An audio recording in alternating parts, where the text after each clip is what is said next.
सागरेश्वर अभयारण्यात सुद्धा खर्च झालेला आहे आणि सागरेश्वर अभयारण्य हे देवराष्ट्रीय हद्दीतच आहे हे विरोधकांना माहीत आहे का?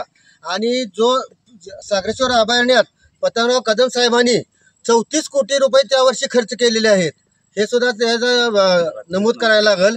आणि पतंगराव कदम जोपर्यंत येते काम करत होते तोपर्यंत अगदी उत्कृष्ट कामकाज इथं केलेलं आहे। आता आपण देवराष्ट्रीय बलवडी रस्त्यावरती उभा आहोत। तर ह्या रस्त्याचं काम ही जिल्हा नियोजन समिती म्हणजे DPDCतनं आमदार फंडातून केलं जातं, पण काल काही विरोधी पक्षांनी चुकीच्या पद्धतीची माहिती देऊन लोकांची दिशाभूल करण्याचा प्रयत्न केला, पण हे काम आमदार फंडातनं DPDCतनं स्थानिक आमदारच्या निधीतून जिल्हा नियोजन समितीतनं झालेलं आहे। तरी ह्या आता रस्त्याचं काम त्या पद्धतीनं योग्य। आपण इथं देवराष्ट्रीय बलवडी रोड उभा आहे। हा रोड महाविकास आघाडीची सत्ता असताना मंजूर झाला, परंतु महाविकास आघाडीची सत्ता गेल्यानंतर ह्या रस्त्याला आणि जामदाडी वस्ती रस्त्याला स्थगिती मिळाली।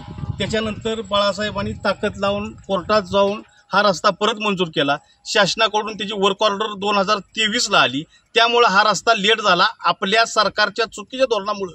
आणि महाविकास आघाडीमध्ये जे कामं मंजूर केली त्यांना थांबवण्यामुळे, त्यांना स्थगिती देण्यामुळे हा रस्ता रखडला। 2024च्या विधानसभा निवडणुकांसंदर्भात विरोधक विचारतायत की आज काँग्रेस सत्तेवर होती त्या कालावधीमध्ये काय कामं केली।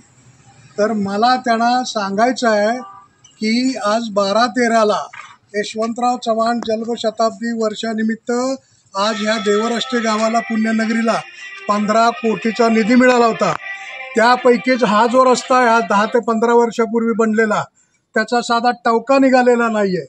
आणि यशवंतराव चव्हाण अभयारण्य हे नामकरण पतंगराव कदम साहेबांनी करून ताबडतोब त्याचंसुद्धा उद्धारीकरण, विकासाची कामं, त्याचं पुनर्जीवन आणि रिडेव्हलपमेंट अभयारण्याची केली। अशा प्रकारे अनेक प्रकारची कामं, चव्हाण साहेबांच्या घराचं थोडं रिनोव्हेशन केलं, अशी बरीच कामं केलेली आहेत आणि कुठल्याही प्रकारचं चुकीचं काम झालेलं नाही आहे। 100% ती कामं यशस्वी झालेली आहेत, तर आज पण ती आपल्या जनतेच्या नजरेसमोर आहेत आणि कदम कुटुंबियाच्या कामाबद्दल बोलण्याची आवश्यकता पडणार नाही। हे कदम साहेबांच्या कालावधीपासून पूर्ण जनता बघते आणि सगळ्याला सगळ्या गोष्टी माहीत आहेत। आज 440चा लोकसभेला व्होल्ट करंट भेटल्यामुळं लाडकी बहीण आली, अमुक आलं, तमुक आलं, सगळ्या स्कीम आल्या, परंतु आज ह्या कुटुंबानं आज 12 वर्षे सगळ्या मतदारसंघातल्या भगिनींना, महिलांना, लाडक्या बहिणींना, भावांना, सगळ्यांना एक मोठा आधार दिलेला आहे।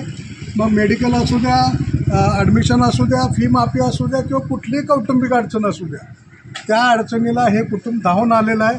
त्यामुळं त्या कुटुंबाबद्दल जेवढं बोलावं विकासाबद्दल। यशवंतराव चव्हाण साहेबांच्या जन्मशताब्दीच्या काळामध्ये सर्वसाधारण 12 ते 14 वर्ष झाली हा जो रोड जो बनलेला आहे काँक्रीकरणाचा, या काँक्रीकरणाच्या रोडवरचा खडासुद्धा अजून हलेला नाही आणि विरोधकांचं म्हणणं आहे की हा रोड सगळ्या पद्धतीचा झाला आहे। तर हा रोड अतिशय सुंदर झालेला आहे, त्याचा खडासुद्धा कुठे बाजूला गेलेला नाही आणि विरोधकांनी अशा टीका करण्यापेक्षा एखादं गावामध्ये ह्याचं काम करावं, विकासाचं काम करावं आणि मग नंतर टीका करावी।